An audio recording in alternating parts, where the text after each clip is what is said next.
Kamu pernah merasa gagal terus membangun kebiasaan? Udah niat olahraga tiap pagi, tapi besoknya lupa. Hari ketiga, udah males. Tenang, kamu bukan malas.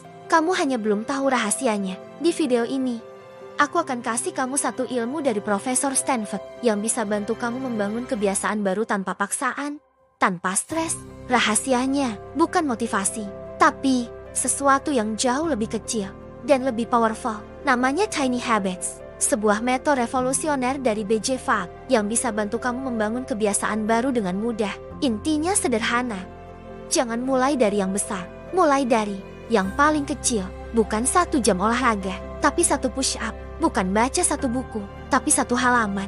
Bahkan 1 kalimat pun cukup. Dan itu berhasil. Ini dia formula sakti dari Tiny Habits. Anchor tambah Tiny Action tambah Celebration. Anchor. Tempelkan kebiasaan baru ke rutinitas yang sudah ada. Tiny Action. Buat sekecil mungkin, sampai nggak bisa gagal. Celebration. Langsung rayakan. Sekecil apapun. Contoh, setelah gosok gigi aku push up 1 kali langsung bilang nice. Sambil senyum. Kenapa harus dirayakan? Karena otak kita membentuk kebiasaan dari emosi. Bukan dari repetisi, tapi dari rasa senang. Coba ini. Mau lebih sehat? Setelah bangun tidur minum 1 teguk air bilang, aku sehat. Mau lebih tenang? Setelah duduk tarik napas dalam ucap, aku damai. Mau lebih bersih?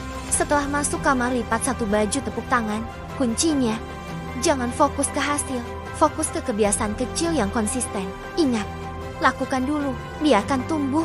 B.J. Fogg bilang, emotion creates habit, not repetition. Saat kita merasa senang setelah melakukan sesuatu, otak kita mencatat.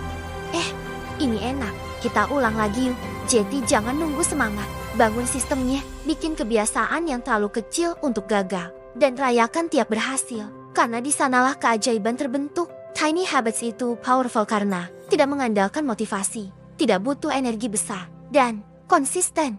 Perubahan besar bukan dari langkah besar, tapi dari langkah kecil yang dilakukan setiap hari. Bukan langsung naik gunung, tapi 1 langkah kecil. Besok, 1 langkah lagi. Minggu depan, kamu udah jauh lebih tinggi. Jadi, apa pelajaran terpenting hari ini? Jangan tunggu motivasi. Jangan paksa diri. Mulailah dari 1 hal kecil yang bisa kamu lakukan hari ini. Gak perlu sempurna, gak perlu besar. Yang penting, konsisten. 1% lebih baik setiap hari akan jadi perubahan besar di akhir tahun. Sekarang giliran kamu. Coba pikirkan 1 kebiasaan kecil yang bisa kamu mulai hari ini. Tulis di kolom komentar. Aku akan baca dan bantu kamu kembangkan sistemnya. Jangan lupa, like video ini kalau kamu dapat insight, share ke 1 orang yang kamu sayang, dan subscribe kalau kamu mau hidup lebih baik. Pelan-pelan, tapi pasti, karena ingat, small is powerful, one tiny habit at a time.